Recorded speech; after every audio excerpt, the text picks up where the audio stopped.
নিজেকে বেশি হিরোইন ভাবিস না। ভাববো কেন, আমি এমনিতেই হিরোইন, আর এখন ভাইরাল।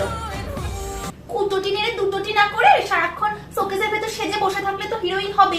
রোজকার জীবন চালাতে তো এই আমাকেই দরকার হয়। এই জন্য তো তোকে গেস্টদের সামনে আর ক্যামেরার সামনে আনা যায় না। আর ইয়েলো গ্লোটেন তো আমাকে ছাড়া জাস্ট ইম্পসিবল, বুঝলি? ফাটা স্টিলের গ্লাস। ওসব টেরেন্ট ফেরেন্ট আমাকে দেখাসনি, দুদিন বাদে লোকে সব ভুলে যাবে, তারপর আর পাত্তা পাবি নি। ওই শোকেসের ভেতরে এবার ঢুকে বসে থাকবি। আর বেকা হয়ে ফাটা আমি কিন্তু তোর মতন ঠুনকো নই যে একটা ঠেলা লাগলেই পড়ে ভেঙে যাবো। আর ওসব টেরেন্ট না আমার মধ্যেও হয়। ইয়েলো গ্লোটেন আবার তোর মধ্যে? বাইরে থেকে তো কিছুই দেখা যাবে না। হ্যাঁ, কারণ আমি নির্লজ্জ নই, লজ্জা শরম আছে। তোর মতন সবকিছু বাইরে থেকে দেখা যায় না। Hey you, just shut up and mind your language, okay? বেশি ইংরেজি কপচাস নে, নির্লজ্জ গেলাস। ওই যে রিয়া আসছে, দেখ কাকে নিয়ে যায়। বাই। জানো তুই আবার কাঁচের গ্লাস নিয়ে করেছিস?